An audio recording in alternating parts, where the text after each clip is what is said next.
There is a kind of loss nobody prepares you for.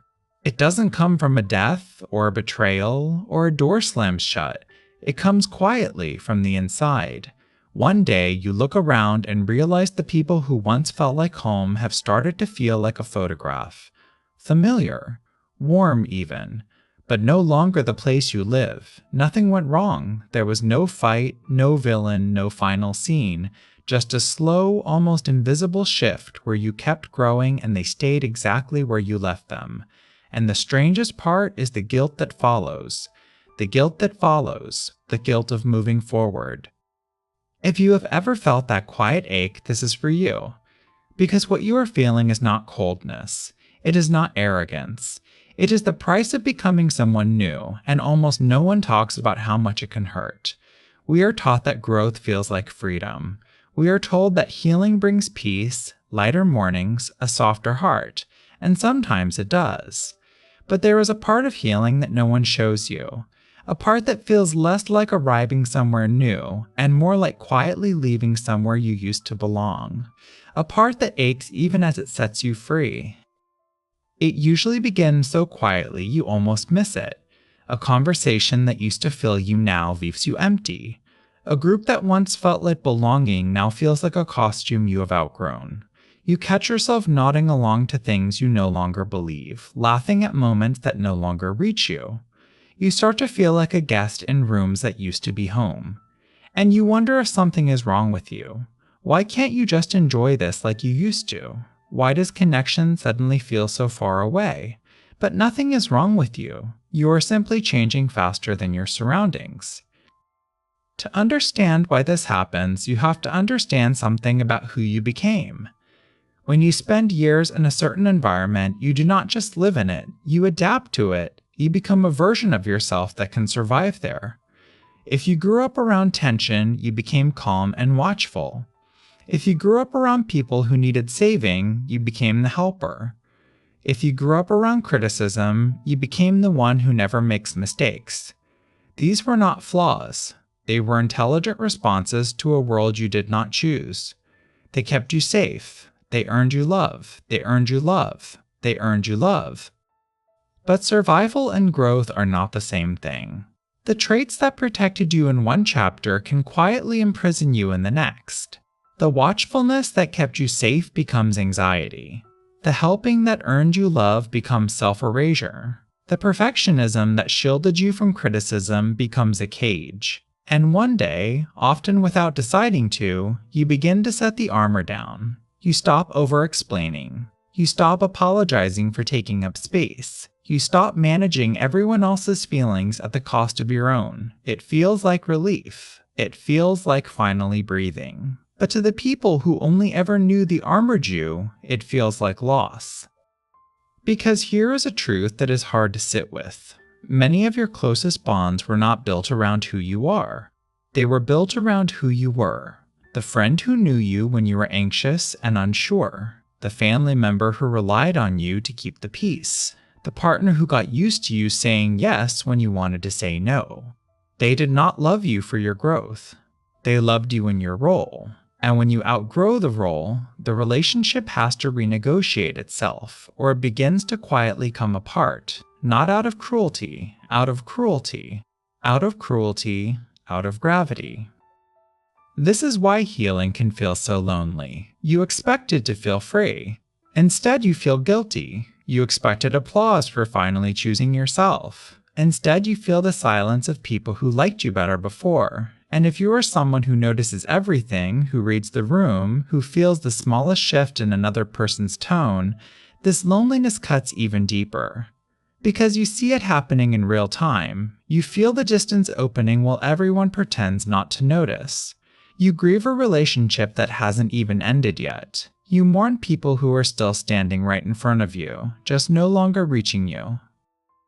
And so your mind begins to torture you with a single question. Am I the problem? Did I change too much? Should I shrink back down so everyone feels comfortable again? It would be so easy to do. To laugh a little louder at the old jokes. To swallow the new thoughts. To slip back into the smaller shape that everyone recognized. And for a while you might. Many people do. They trade their becoming for belonging, and they call it loyalty, but something in you already knows. You cannot unknow what you have learned about yourself. You cannot unknow what you have learned about yourself. You cannot unfeel the truth once it has finally arrived. So, let me offer you the turning point of everything I am saying. The discomfort others feel in the presence of your growth is not proof that you did something wrong. It is proof that you are no longer agreeing to be less than you are. Think about what guilt actually is. Guilt is meant to signal that you have harmed someone. But choosing your own wholeness does not harm anyone. It simply removes the convenience of your self-abandonment. There is a vast difference between hurting people and disappointing them. Hurting someone violates their well-being.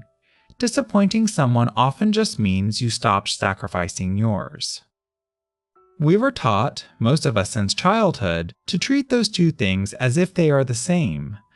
To believe that any time someone is unhappy with our choices, we have failed them. But that belief is a leash. It keeps you small, endlessly adjusting yourself to keep everyone else comfortable. And a life spent that way is not kindness, it is slow disappearance. The Swiss psychiatrist Carl Jung wrote that there is no coming to consciousness without pain. He understood that becoming who you truly are is not a soft, gentle journey. It asks you to reclaim the parts of yourself you buried just to stay accepted. And when you finally reclaim those parts, the world that was built around your smallness will resist. Not because the world is cruel, but because growth in one person quietly demands growth in everyone around them. When you stop carrying the weight, someone else suddenly has to feel it. When you stop saying yes to everything, someone has to hear no for the first time.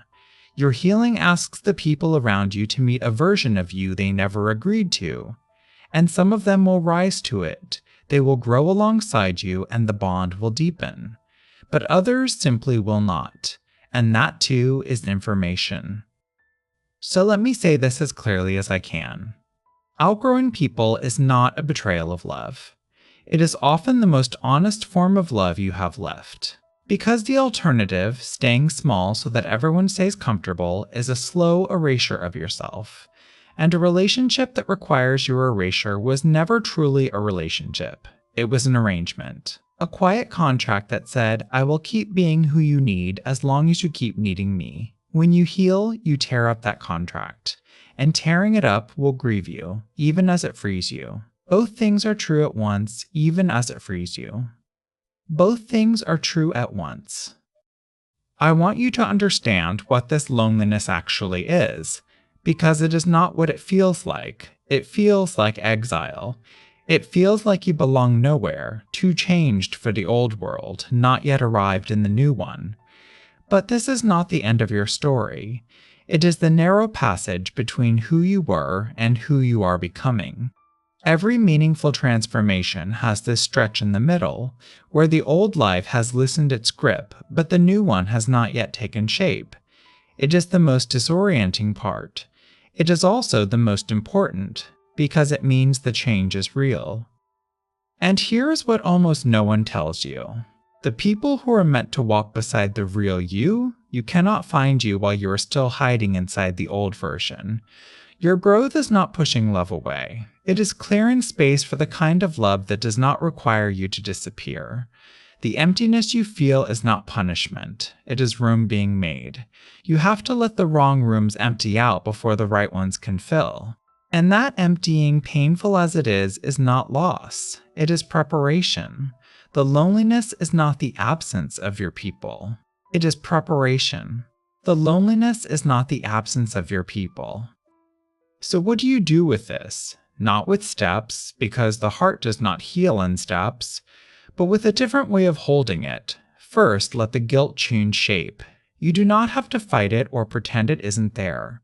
Instead, listen to what it is really saying. Often it is not saying you did something wrong. It is saying you are afraid of being alone. It is saying you still love these people, even as you move beyond the role you once played for them. That is not shameful. That is tenderness. You can love someone deeply and still outgrow your place in their life. Second, allow people to stay where they are. One of the quiet arrogances of healing is believing everyone must come with you. But growth is not something you can hand to another person. They have to choose it in their own time through their own pain. You are allowed to walk forward without dragging anyone and without resenting them for staying. You can wish them well from a distance. You can keep the warmth without keeping the weight. You can remember someone with love and still accept that the bridge between you no longer holds. Letting go is not the same as throwing away. And third, understand that not every bond is meant to break. Some are meant to transform. As you change, certain relationships will deepen because the other person grows beside you, and you finally meet each other as two whole people instead of two roles. Others will loosen, fading softly into memory and gratitude. And a few will end, not in fire, but in the quiet realization that the weight can no longer cross between you. All three of these belong to healing. None of them is a failure. You are not losing your ability to connect. You are upgrading the kind of connection your life can hold. So if you are grieving the people you have outgrown tonight, let this land gently. You did not stop loving them. You stopped abandoning yourself. You did not become cold. You became honest. And honesty, real honesty, always costs something before it gives anything back. Outgrowing the people you love is not a sign that your heart has hardened. It is a sign that your inner world finally grew larger than the room you were raised in. And while that can feel like loss, it is also the beginning of a deeper kind of belonging. One that does not ask you to be less so that others can feel like more. You were never meant to stay small to keep the peace. You were meant to grow, even when growing is lonely, especially when it is lonely. Because the loneliness you are feeling is not the end. It is the threshold. It is the quiet, sacred space that comes right before you finally become free. So before you go, sit with one honest question. Who did you become in order to survive, and who are you finally allowed to be now? Let that question stay with you. And if these words felt like someone finally putting language to what you have carried in silence, stay a while. There is more of this here, and more of you waiting to be understood.